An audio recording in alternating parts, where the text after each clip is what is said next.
Babo Cabalen. Welcome to Where in Pampanga. Yes, for today's vlog, another discovery. Kung kayo naghahanap ng mga Filipino cuisine, lalong-lalo dito sa may Pampanga, para sa itong video na to. Guys, bagong-bago, we're gonna show you kung ano yung mga hinanda nila sa atin, mga exotic, mga kakaiba.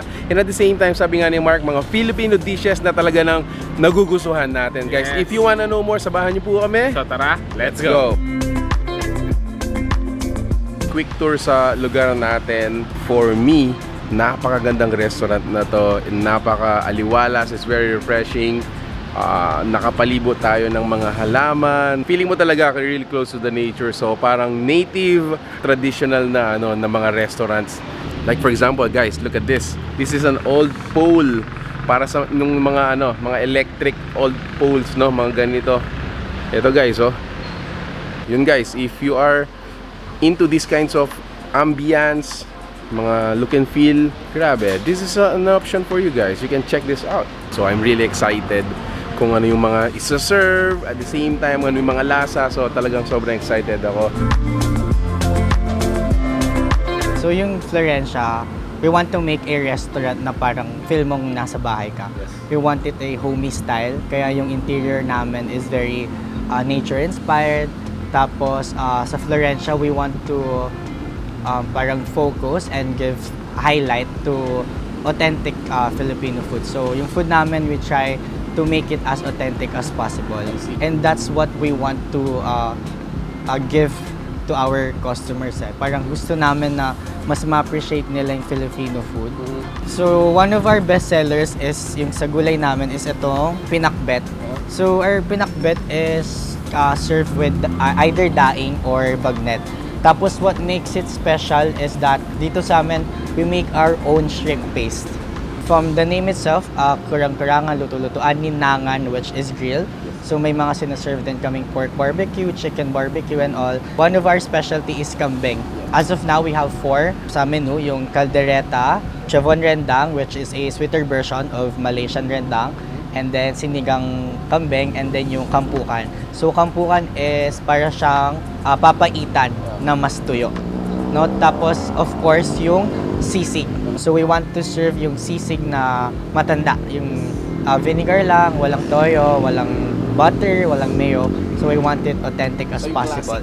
Classic talaga siya. Alright, so this is it. This is our table. So once again, thank you so much, Florencia's Place, for inviting us. Grabe, this is our first time. And this is very promising.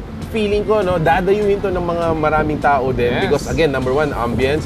Number 2, the food. Although we have like staple, sisig, barbecue, but it is extraordinary para sa akin, bro. And at the same time, meron silang kambing dito. Anyway, so siguro let's introduce yung mga food nila para meron silang view kung ano ba yung mga sinerve nila. So this is their pinakbit, their own version of pinakbit. Ayan. And this is bangus pinakbit. Yes, so meron siyang siya. kasamang bangus na nakahiwalay pero paired dito. At the same time, meron tayo dito yung kanilang pork kilain, pork asado. Pork asado. Ayan. Meron din tayong tokwat baboy. Look at this. Ayan. Meron din tayong, of course, yung sisig. Meron din tayo syempre yung kanilang pork ihaw. Yan. Meron tayo dito yung kanilang kampukan. Kampukan. Which is ito yung laman loob ng kambing.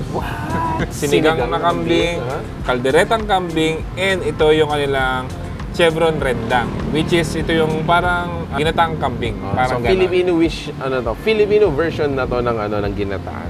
Kain na tayo. Tikman na natin. Tikman na natin.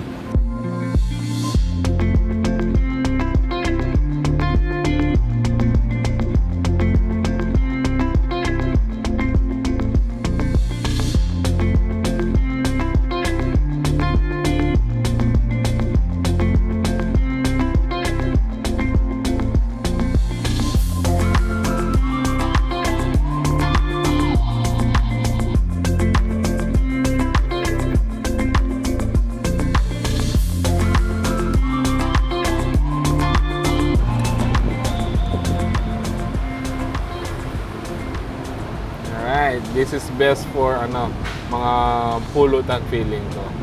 Kampukan.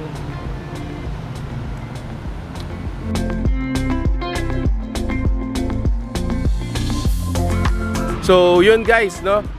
Siguro let's have a quick recap kung ano ba yung mga top 3 mo, bro. Alam ko, nagustuhan mo lahat. Ako rin nagustuhan ko lahat. Actually, meron silang kakaibang taste na dito mo lang malalasan. Pero ang top 3 ko, siguro yung kanilang sisig, yung sinigang na kambing, and yung kanilang kampukan. So ako naman, pinakbit. Yes. Tapos sa number 2 ko is actually yung tokod baboy. Ang Yes. sarap nung tokod baboy, lalo na yung sausawan. And number 1 para sa akin, yung kanilang sisig.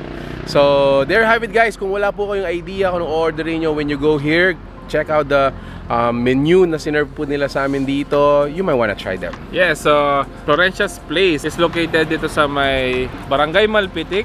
So ang pinaka-landmark lang niya is counterpart lang siya nung Del Rosario. There you go. Yes. There you have it guys. If you like the food you saw in this video, please give it a thumbs up, share it with your friends. We hope to see you in the next video. So that's it. Thank you for watching. We're in Pampanga. Until our next discovery. Peace. Bye guys.